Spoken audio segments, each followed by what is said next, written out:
So hopefully you guys are aware of RADWIN and the fantastic radios that we do. Now, we've had the Jet Air and the Jet Pro around for some time, but just recently we have released the Jet Duo. Now, what is the Jet Duo? It's kind of a key in the name, really. It's effectively two jets into a single unit. Now, some of you may ask, why is that a benefit? And we're going to cover that. We'll run through that and cover off some of that as we go through the slides. So in essence, the Duo, it's a dual carrier radio, dual 5 gigahertz. And for Guide, we can offer the Duo as one carrier in 5 gigahertz and one carrier in 3 gigahertz, which is quite useful in some scenarios, which we'll touch on. So it's a dual beamforming carrier radio. So effectively two jets into one single unit. Both capable of doing 750 megabits per carrier, but again, we kind of look at some of the planning and real world later on, because it all 750 meg is kind of all depends really on what spectrum is available and other stuff going on in the network. So with the standard jet and the Jet Duo, we can broadcast in 10, 20, 40, 80 megahertz channels. We've got very narrow beam width, very similar to the jet. That's 8-degree beam width, and the actual antenna is 90-degree beamforming antenna. With the beauty of the dual carrier stuff, we have something very, very unique on this platform, which I think is a first in the market, and that's prime carrier switching, which is quite nice for the UK market specifically when we come up against things like ETSI and DFS. With the Duo, so for those of you who are familiar with the standard RADWIN portfolio, we have the Jet Air and the Jet Pro. With the Duo, it's effectively you have the Jet Air and the Jet Pro functionality within the Duo. So what does that mean?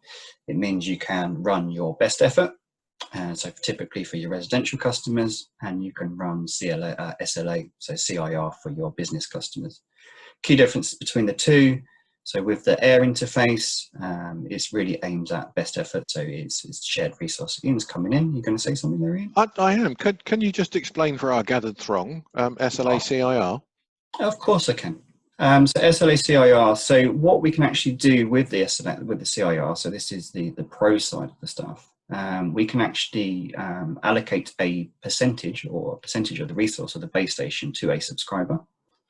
So at peak times, the subscriber or the customer you're connecting is always guaranteed that bandwidth during peak time. Is that okay?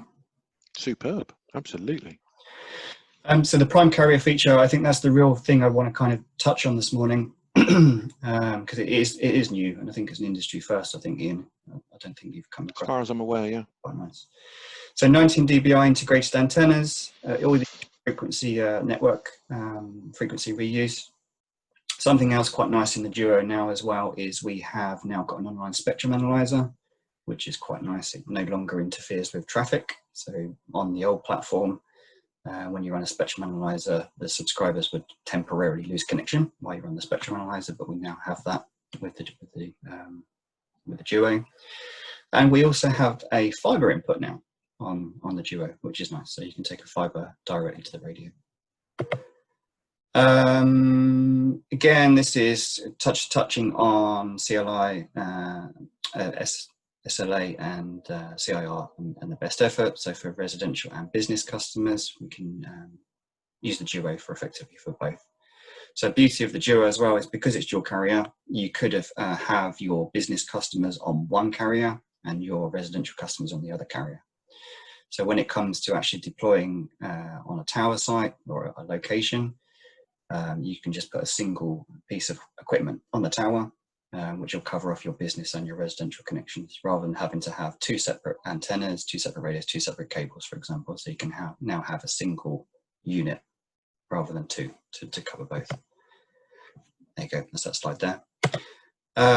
So the prime carrier switching, so this is quite nice, and I just really want to touch on it for the UK market. So ETSI is obviously quite a big thing now. Everyone's trying to comply to it more and more. Mr. Bushra's probably going to touch in there in a second. And what we know with ETSI and the UK is we've got the good old friend DFS. Now, having the dual carriers, what you can effectively do is you could have one carrier broadcasting on band B, so 5.4, and one carrier broadcasting on band C, 5.8. Now, what happens typically is if your carrier in band B was to detect DFS, you would typically potentially have some form of disruption to your customer whilst it hops channels.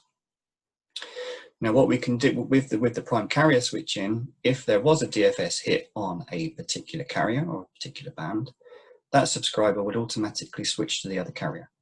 So it reduces downtime to the customer. So it no longer has to sit there waiting for the DFS hit to clear.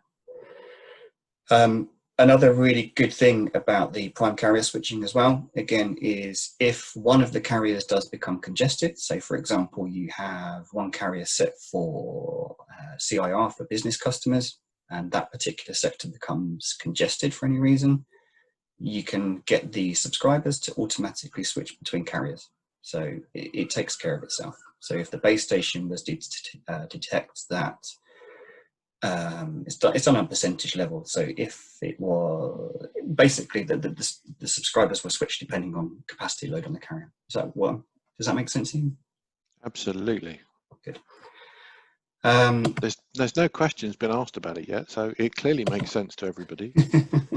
And if it doesn't, they should ask some questions. Good. So yeah, it's an industry first. I don't think there's any other products on the market that does do this. I think it's really, really neat for the subscribers to be able to hop between. Now, again, with the Duo, what you can have, and I think a lot of people are doing so far in the first deployments we're seeing with Duo, is they're actually splitting the network in distance as well. So typically you would want a site to cover as much area as you can. So what customers are actually doing is for those short range customers, they're keeping them all onto one carrier. And for those longer range customers, they're keeping them onto the other carrier. So you've got the beauty of being able to separate your network 5 kilometers, 10 kilometers, etc., depending on capacity and requirements. And of course, if any of the carriers become congested, they can automatically switch between the two.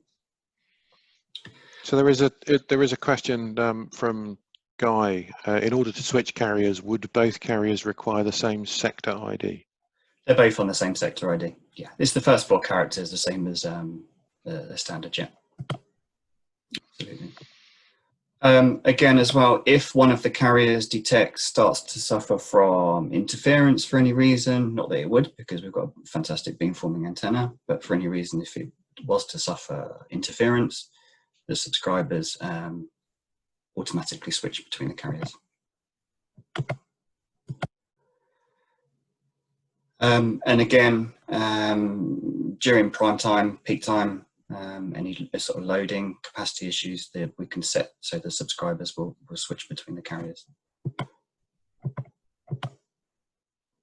And again, here radar detection for DFS, I think that's quite an important thing in the UK market, specifically when we're trying to keep to ETSI as well. Not going to drivel through this too much. Again, same, so we've got dynamic bandwidth allocation, so 80, 40, 20. Don't gloss over that. That's really interesting.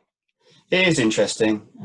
So I think spectrum's becoming very, very difficult to obtain in the UK, even more so when you're trying to keep within regulation. And quite often it's difficult to find an 80 megahertz channel or even a 40 or even a 20. So what you can do with a dual carrier is you could have, if you've got 20 megahertz in one band or 20 megahertz in a certain area, you can split the bandwidth, you can split the channels between the two carriers. And also, if you do have 40 megahertz, you can set the one carrier as 40 megahertz, but then if it detects interference for any reason, it would automatically reduce the transmit power or the channel bandwidth. Am I making sense here? Yeah, absolutely. I mean, I do find this one of the most intriguing features of these radios, I've got to tell you. The fact that it can do 80 megahertz in one direction and 20 in the other at the same time is kind of unparalleled, I think, by any other radio that I've ever come across. I think Indeed. It's pretty good. Indeed.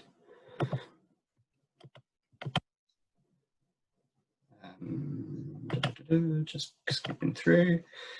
So I think that's it. I'm going to kind of end the slideshow here, and I think we're just going to make it really kind of an open format. We're kind of, when we do these webinars, we try to keep them nice and open, and rather than just people going to sleep with watching PowerPoint. Have we got any more questions coming in? Not any at the moment. I'll ping you when we get them. Believe me. Okay, so let me just see if I can actually bring up a live version of the Duo for you to see. Can we all see that? Yeah, absolutely. Fantastic. So for those of you that are familiar with the existing RADWIN jet, you're all kind of aware that you have to use RADWIN Manager, which is it's an application effectively to access the base station. And with the Duo, we've actually got a web GUI. So Guy, you'll be quite happy because I know you guys use it quite a lot. So the Duo is effectively web-based in terms of the GUI. And when you log on, the interface looks very, very similar to the standard manager. So from here, what we can see is over on the left, we've got a filter section. So from here, you can filter down on your carrier, registration status, service type, etc., etc. So best effort CIR. So quite a nice little feature. And then what we can see here is you can have, I've just got one subscriber registered on this. This is just in the lab here. And you've got your two carriers up here. Let me just get this out of the way. Sorry, and it's frozen. 2 seconds. That's all right. Put your technical head on. What's the upside, outside, most, highest power consumption of a Jet Duo? 2 seconds, Ian, sorry. Say again, sorry. Power consumption of a Jet Duo. Oh, a lot less than some of the other manufacturers. I'm not going to say. It's about 50 watts in total.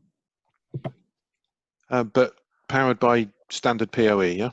Standard PoE, yes, absolutely, sorry.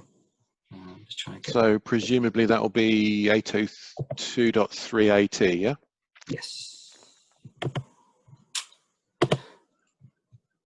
Okay, can we see that again? That should be back on. Yeah, I can see it. Perfect. Okay. So what we can see up here, we've got our two carriers which are both activated. So I've now got this same issue again. Let me see if I can move that. 1 second. There we go. That's better. So up here we can see that we've got our both carriers activated. So I'm just going to deactivate carrier 2. And what we will see before I do that is we've actually got this subscriber here, which I've pre-done, is actually registered to carrier 2. Now I'm just going to simulate what happens if carrier 2 was to go offline for any reason. And what we will see is this subscriber will automatically switch to carrier 1. In theory, you have to bear with me because this is just a lab setup. While we're doing that, we're just going to have a click through some of the features. So again, configure. So for those of you familiar with the standard jet, the menu system looks very, very similar.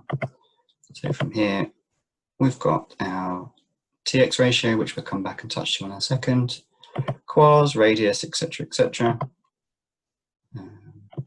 TX and antenna settings, air interface settings. And the beauty is you can actually set these. You don't have to come out and go back in. You can flick between the two carriers to better set this.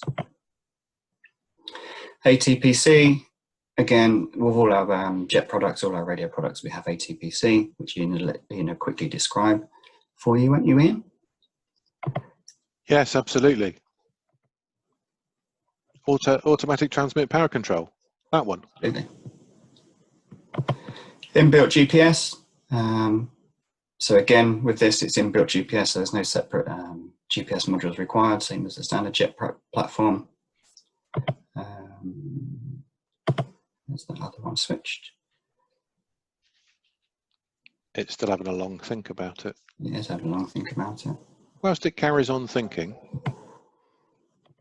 Yeah. And didn't you just know that Guy was going to challenge us today, which is good. We like the challenge. Guy says, we mentioned about the Duo being able to do near field and far field connectivity across the 2 different carriers. Yeah.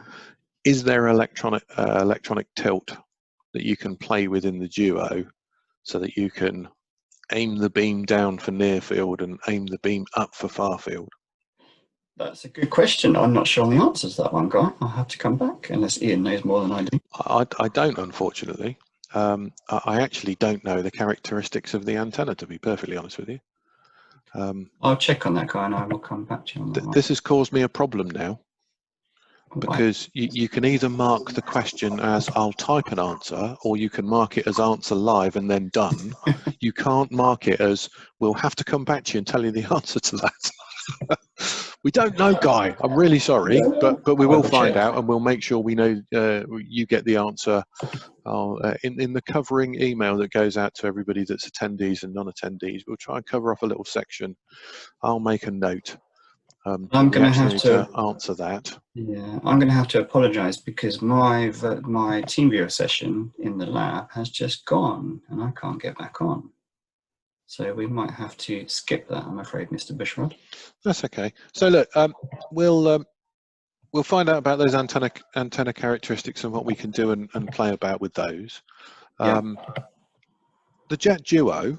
Yeah. Could we power that with a smart node? You can indeed, absolutely. Do you want me to quickly touch on the smart node? Oh, go on then. Why not? So the smart node is effectively an outdoor all-in-one communications device. So it has an inbuilt switch, inbuilt UPS, and PoE switch on the bottom.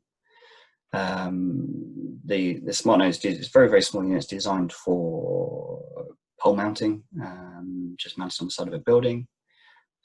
Inside you have a PoE switch with 5 ports on the bottom, which can provide 56 volts, 24 volt PoE. There's 2 versions, an AC and a DC version. The AC version has an inbuilt UPS, or the inbuilt battery, which is a smart battery. Anything else you want me to touch on that, Ian? No, I think that'll do the job. So the answer is yes, yes, yes, and yes, and even got a battery backup. How about Absolutely. that? Marvellous. Yeah. Guy is continuing to challenge us, which is good. And actually, I know the answer to this, I think. Is there anything on the roadmap where you can set a preferred frequency as the main frequency and then secondary frequency instead of trying to wait for the jet to choose which frequency out of the 2 you have chosen it comes up on? Yeah, so we have automatic channel select, so you can actually predefine a number of frequencies that you want the sector to use. So rather than the sector having all of the frequencies assigned, you can build the frequencies and choose which ones it will switch between. See, actually, if you've got the lab still going, do you actually skip through the page where you could select the frequencies that were available to that particular carrier? Indeed. So the answer, Guy, is kind of. I don't think it's quite what you asked, but it comes close in the fact that you can limit the frequencies that any particular carrier can access. I mean, obviously, you'd never want to limit it to 1 because that would be a bit bonkers if for any reason that suffered interference or a DFS hit. If it was in that frequency range, then it would have nowhere to go. But you can limit each carrier to a specific set of frequencies, or you can tick all of the boxes and just let them have all of them. I don't know if you were talking specifically about a subscriber and wanting the subscriber to run on a preferred as opposed to the secondary, and I don't know the answer to that, so I'll ask Mark. Sorry, and I was trying to get the TeamViewer session back. What's the question again? Sorry. That's okay. So we know about the frequencies that you can set within the carriers. Yes. How about the subscribers? Can you set the subscriber to work to a preferred carrier? Yes, you can. Absolutely, you can.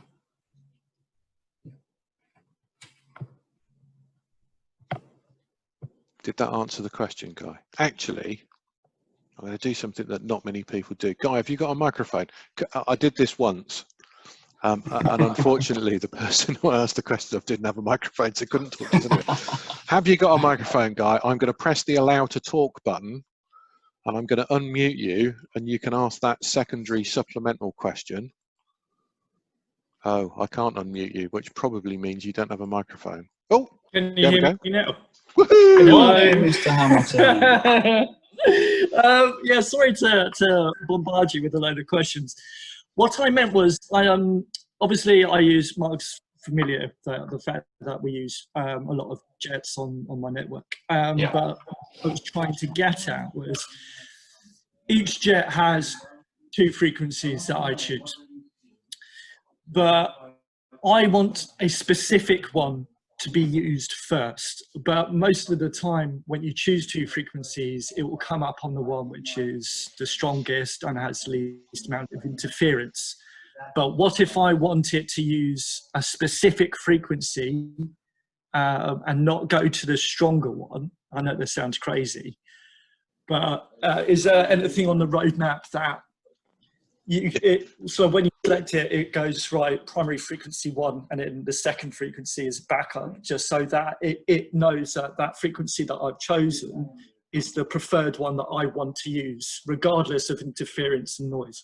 Whilst Mark thinks about that just for a second, and he's getting his head together about how he's going to answer that, I completely concur. You are bonkers, but you know, I understand why you'd want to do that for frequency planning reuse. I have a lot to deal with. Yeah, absolutely. Yeah, no, I get it. And Guy, you're not the first person to actually ask that, and I don't know how to answer it without saying we don't have it yet, but it is it's in the request stream. Right, okay, because there is a way of doing it. It's just a lot of hard work where I have to bounce the frequency and see if it works when I bounce it. Yeah, absolutely. So it is something we have asked, and it's on the it's a request that's in, and I think it's actually going to be potentially looked at with the prime carrier switching on the stuff. So okay, cool. I'll keep you posted on that front. That's great. Thank you. No problem at all. Right, sir, I'm going to mute you, unfortunately, but there we go. That's you muted. Anybody else got any questions you want to fire at us straight away while Mark tries desperately to get back into our little demonstration area? I think we've answered most of the ones that that have come in so far. Yeah. Obviously, we need to go away and look at the antenna question, which is absolutely fine. We can do that. I think the TeamViewer session has gone, I'm afraid, Ian, so I can't get back onto that.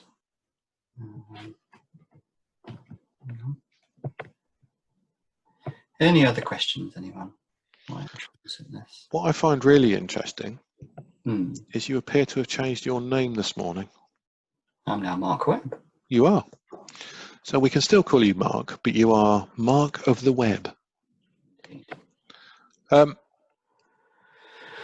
So guys, I think there's some really interesting stuff there, and it probably takes a little bit of time to absorb the information that exists there.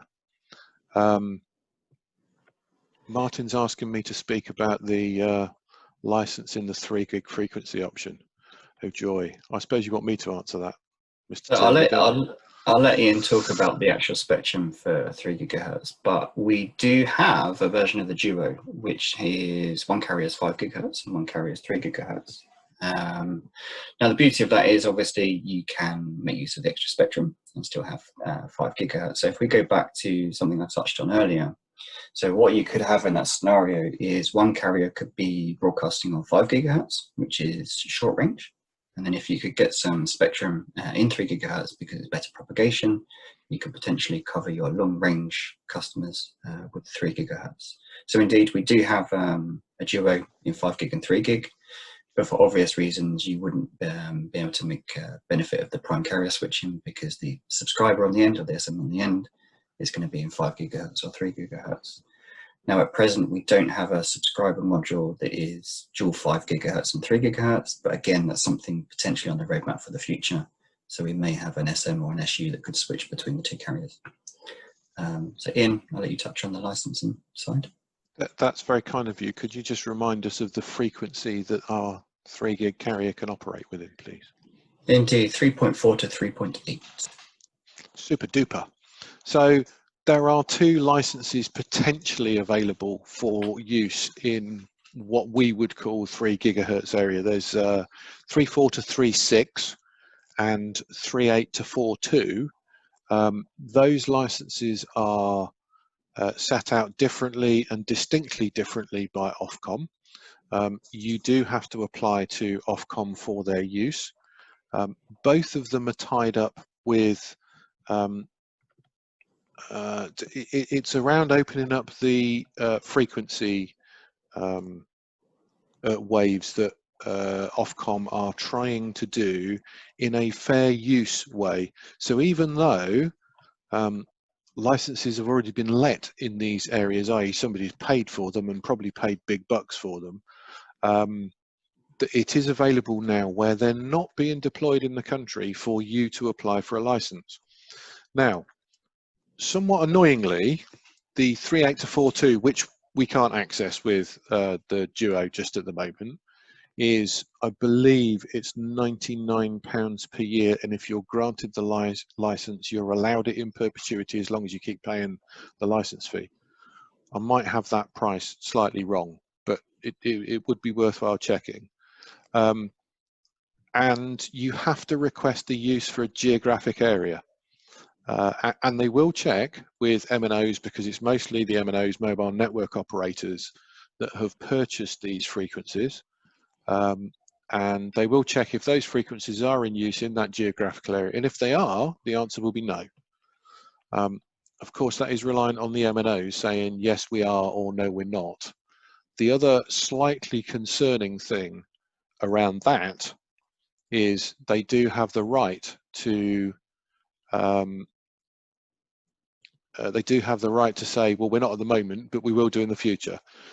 Ofcom have said they will take a very serious hard line about that and actually penalise them if they start talking porcupines and you know, claim that they're going to but never do. So more importantly, down in the frequency that we are able to access with the Duo, which is 3.4 to 3.6, that's a slightly higher fee.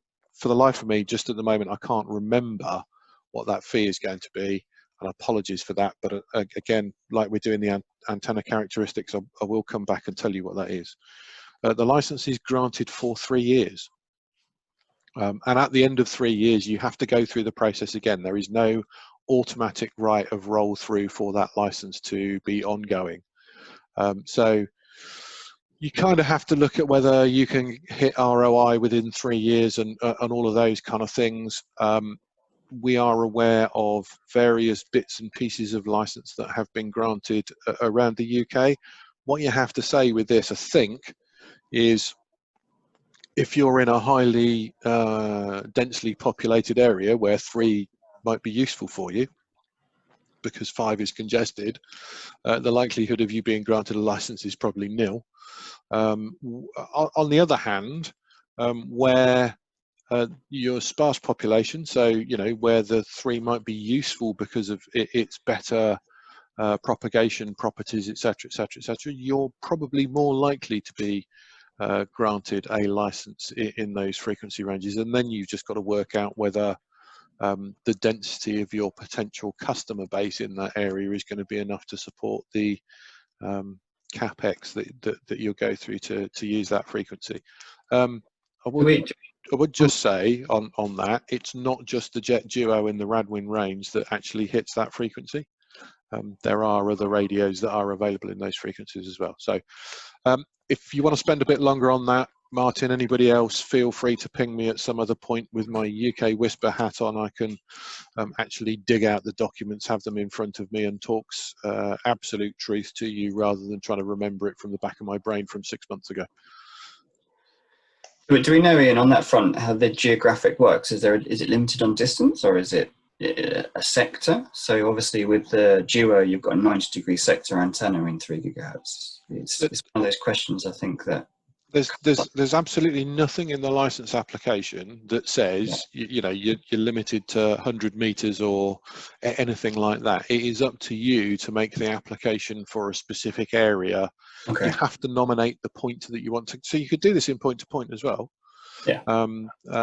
You have to nominate the point or points and the geographic area and describe that as best you can in the application.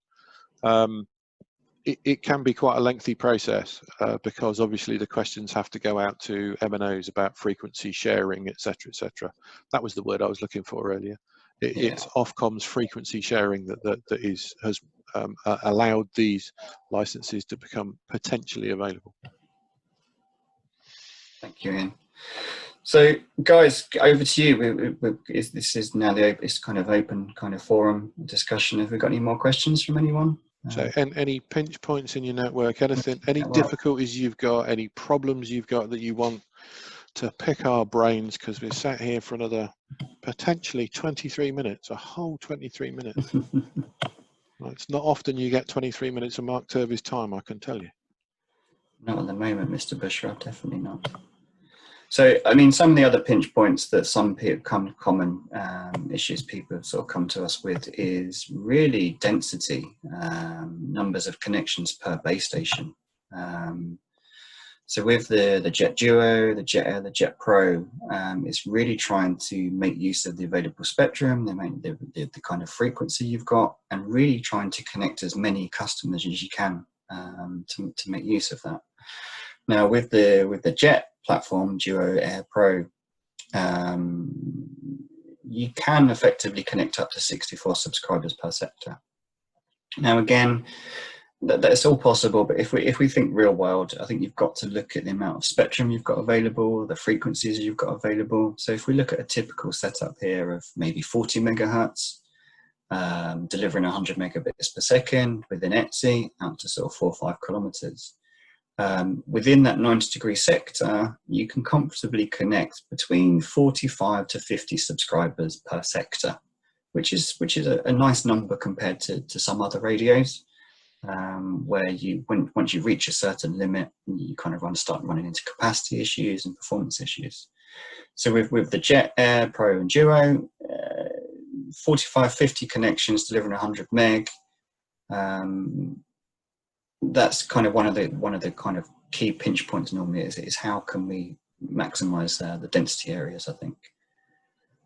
Anything to add on that, Ian, on that front? Yeah, but is that true? Is that real? Because we know what other manufacturers quote, right?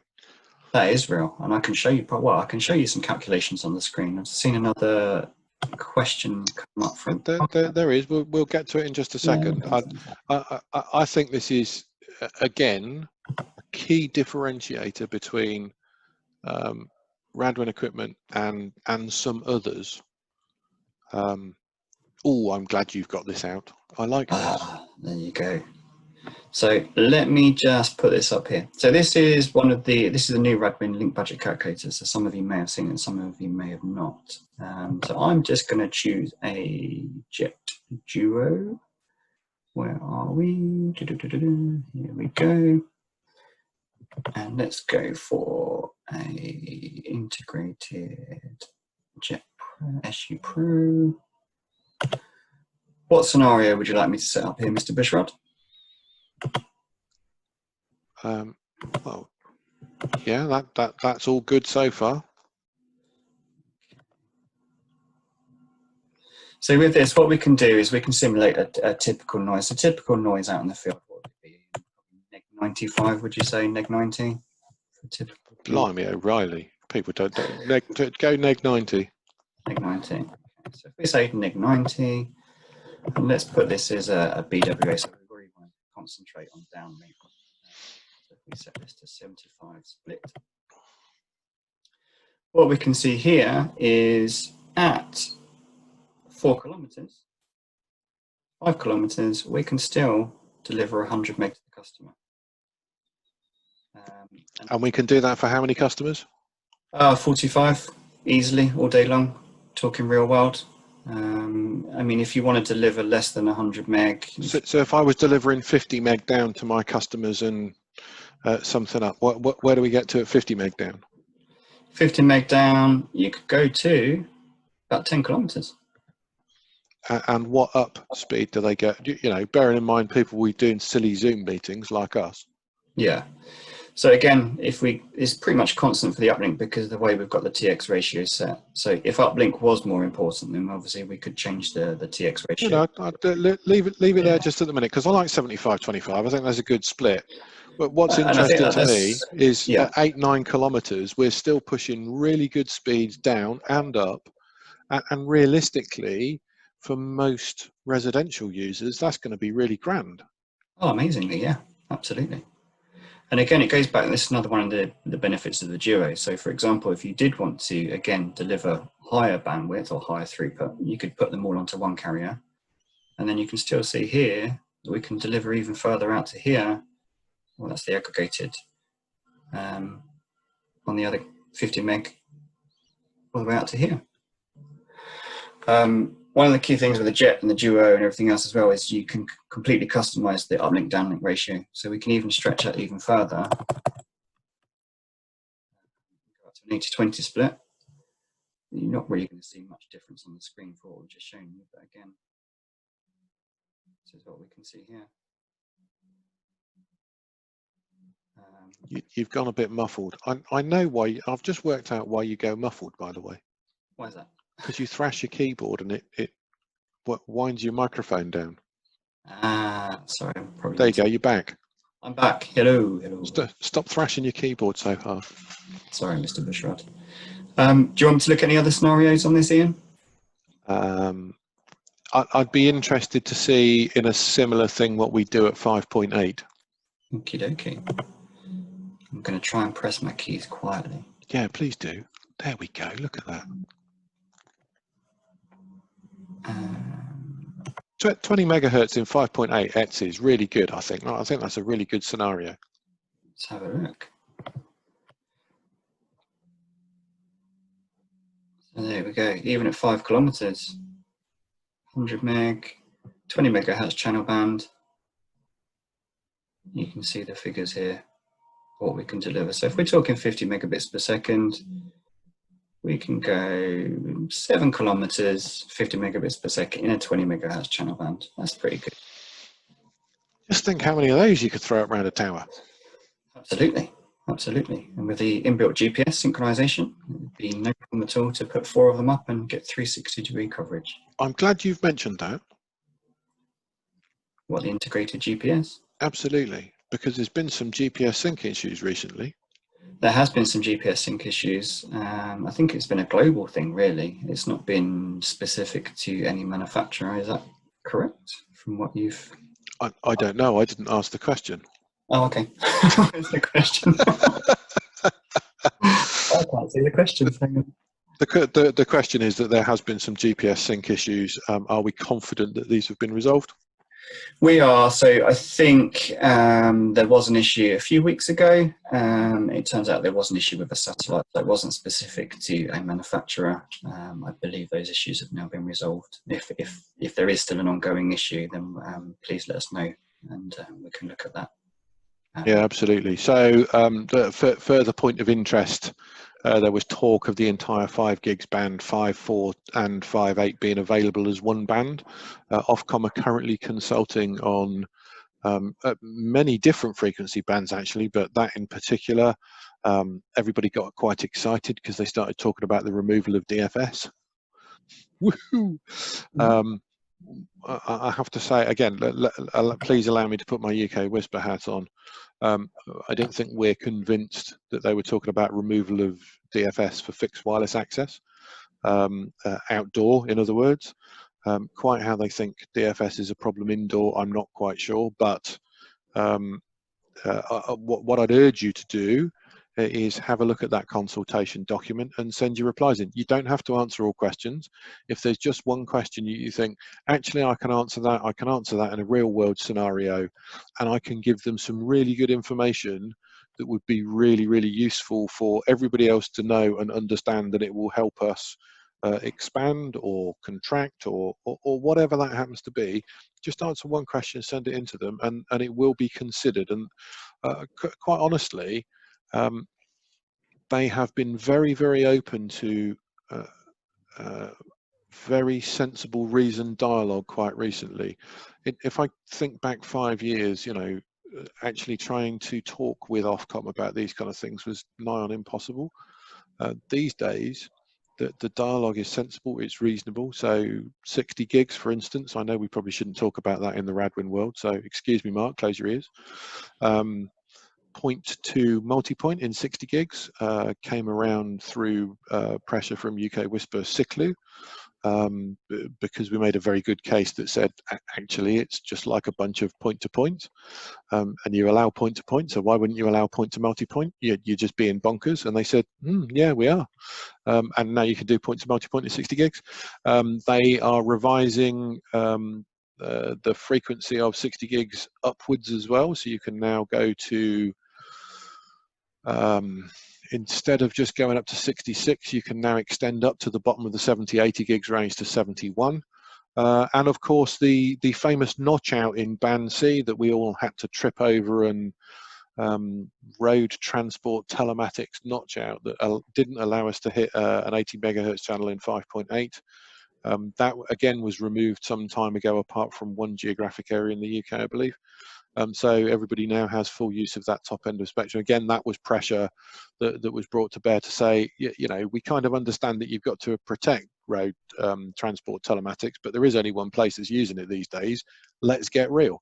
And the frequency sharing stuff as well has, so there is, you know, your words of wisdom to them are taken into account.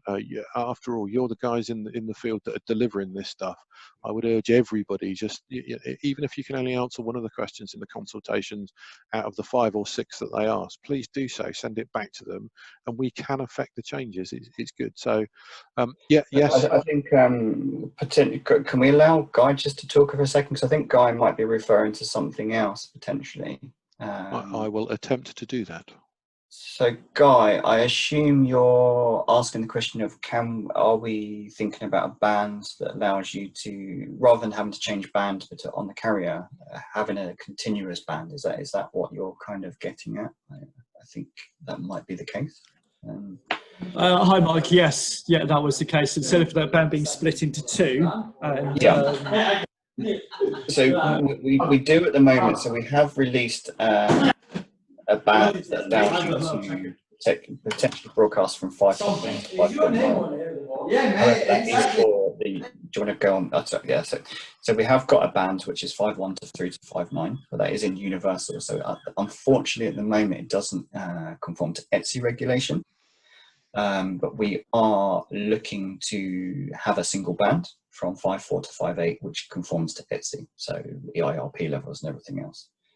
So I completely get what Guy means. So at the moment, because of ETSI regulation, we have individual bands for band B and band C. So you have to switch between the bands on the radio, which it'd be more simple if there was a continuous ETSI band, which is something we're developing.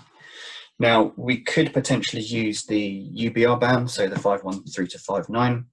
And of course, what we could do is we could just make sure that we're not broadcasting within DFS channels, and we can obviously reduce the power. But we'd have to look into the requirements for ETSI to do that, guys. So something on the roadmap, and absolutely something that's coming. Well, I'm glad I answered the wrong question then. That was good. Makes a lot of sense though, Guy. Thank you. And now Mark's answered it in a RADWIN world. I understand exactly where you're coming from. Anybody else out there in the land of participant that wishes to say something, or ask a question, or give us a scenario? So you can now go away, replan your networks, put 50 customers on each AP, have 2 APs in one box, reduce your real estate, 100 customers off of one box. Wouldn't that be wonderful? I think 400 customers off 360 degrees. Something we did touch on that scenario with 360 degrees is frequency reuse. So if you are using any of the jet platforms with our frequency reuse, because of the beamforming antenna, it's a very, very narrow backlobe.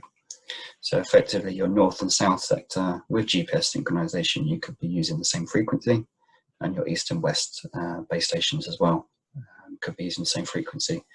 So again, you could be using 80 megahertz of channel bandwidth to do 360-degree coverage, if that makes sense, with each sector broadcasting in 40 megahertz. So another key benefit and key feature. Or even, as we've seen, still deliver a 50 meg down, 25 up in a 20 megahertz channel. So only using 40 megahertz. 40 megahertz to do 360 degrees. And leave some room for backhaul as well. Absolutely. Marvelous. So, unfortunately, a couple of our attendees have had to hop off. But as we come to the end of the webinar, I can see you're all itching to place orders on me. So, I'll be available for about 15 minutes after the webinar for everybody to place bucket loads of orders for Jet Duos. That will please Mark. I'm kidding. What we would like to do though, and what is really important to point out to everybody is there's huge amounts of support with this. If you want to consider doing this, please allow us to assist. Please allow us to do a bit of planning with you. Certainly the first time that you deploy this kit, you know, you get lovely Mark. If you want Mark, he can come and help set up, advise. We'll throw him up a tower. You know, we'll make him install subscribers with you. All of those good things. He's not. Look, he's even nodding, and I was kidding a bit. But I think that's one of the things from RADWIN side. That's one of the things we do pride ourselves on, is we give you the full pre-sale support and post-sale support. So literally from designing the network right through to deployment support afterwards, we're kind of here the whole step of the way. And of course, we're doing that in partnership with MS Distribution as well. So, and of course, that's not to say we want to take the fun away from you guys. Absolutely, we'll help and assist with that and take you through that process. You know, each one teach one and all that kind of stuff. Hopefully, we learn together. Then we can learn a bit about your network. You can learn a bit more about RADWIN in depth and how Mark runs his tweaks and twiddles to make things work in the real world, as we have to do in the world of RF. We all know that sort of stuff has to happen. Yeah, and I think if anyone would like a one-to-one session for me to have a look at your network in more depth, or if you've got any further questions, then I'm happy to follow up with a one-to-one call following the session today. Absolutely. There is a final question. What's that? JD, you know the answer. Why are you asking the question? John is asking us, can we power the Jet Duo using the IDUS switch? I'll let John answer that one, I think. Shall I unmute him? I think we should unmute him and let him ask the question. I don't know that he's got a microphone. I've tried to unmute him. Come on, John. Come and say hello. Unmute. I keep pressing it. I don't know whether it's... Doesn't like you this morning, John. So for those of you that are asking what John's on about, this is actually an IDUS. I don't know how well that's going to see. No, you can't even see that on the screen. Oh, back a bit, back a bit, back a bit. No, you can just see, yeah. So John's asked a question, can you power the Jet Duo from our IDUS? And the answer, of course, is yes. So we have just released a new switch. It's called the IDUS. It's very, very good bit of kit. I'm not going to waffle too much on about it now, but effectively it's one of the most high-powered PoE switches on the market.